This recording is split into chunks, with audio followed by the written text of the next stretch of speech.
Literally मुझे 3 दिन नींद नहीं आई थी जब मैंने फर्स्ट टाइम ये बात सुनी थी। सर आप बैम्बू ट्री का बीज बोते हैं, बीज बोने के बाद बड़ा ज़बरदस्त मेटाफर है। उसके बाद क्या होता है, 5 साल आपने उसको पानी देते रहना है, देते रहना है, देते रहना है। एक दिन छुट्टी नहीं कर सकते आप, और वो 1 सेंटीमीटर ज़मीन से बाहर नहीं आता।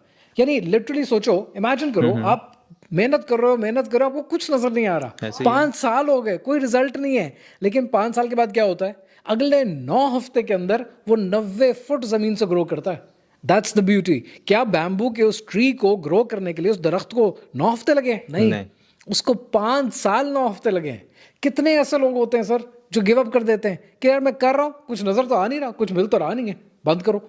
ठीक है, तो बंद कर देते हैं जब मौका इतना करीब होता है। सर कंसिस्टेंसी से बड़ी कोई चीज़ नहीं। वालिदैन कहते रह गए, किसी ने नहीं सुना, यंग जनरेशन सुनती नहीं है। लेकिन ये जब मारे खाते हैं ना, तब समझ में आता है कि यार कितनी सही बात थी। कोई इसको डिसिप्लिन कहता है, कोई कंसिस्टेंसी कहता है, बट सरकार लगे रहने से ही मिलता है। लगे रहेंगे, लगे रहेंगे, लगे रहेंगे, नतीजा मिल जाएगा। लगे रहने से, कंसिस्टेंसी से बड़ी कोई चीज़ नहीं है। सर यूथ है ही ऐसी, इसे समझाएगा कौन?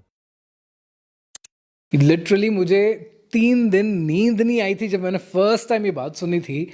सर आप बैम्बू ट्री का बीज बोते हैं, बीज बोने के बाद बड़ा ज़बरदस्त मेटाफर है। उसके बाद क्या होता है, 5 साल आपने उसको पानी देते रहना है, देते रहना है, देते रहना है। एक दिन छुट्टी नहीं कर सकते आप, और वो 1 सेंटीमीटर ज़मीन से बाहर नहीं आता। यानी लिटरली सोचो, इमेजिन करो आप मेहनत कर रहे हो, मेहनत कर रहे हो, आपको कुछ नजर नहीं आ रहा। 5 साल हो गए, कोई रिजल्ट नहीं है। लेकिन 5 साल के बाद क्या होता है, अगले 9 हफ्ते के अंदर वो 90 फुट जमीन से ग्रो करता है। That's the beauty. क्या बैम्बू के उस ट्री को ग्रो करने के लिए उस दरख्त को 9 हफ्ते लगे? नहीं, उसको 5 साल 9 हफ्ते लगे हैं। कितने ऐसे लोग होते हैं सर जो गिव अप कर देते हैं कि यार मैं कर रहा हूं, कुछ नजर तो आ नहीं रहा, कुछ मिल तो रहा नहीं है, बंद करो।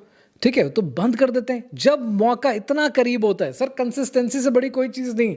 वालिदैन कहते रह गए, किसी ने नहीं सुना, यंग जनरेशन सुनती नहीं है। लेकिन ये जब मारे खाते हैं ना, तब समझ में आता है कि यार कितनी सही बात थी। कोई इसको डिसिप्लिन कहता है, कोई कंसिस्टेंसी कहता है, बट सरकार लगे रहने से ही मिलता है। लगे रहेंगे, लगे रहेंगे, लगे रहेंगे, नतीजा मिल जाएगा। लगे रहने से, कंसिस्टेंसी से बड़ी कोई चीज़ नहीं है। सर यूथ है ही ऐसी, इसे समझाएगा कौन?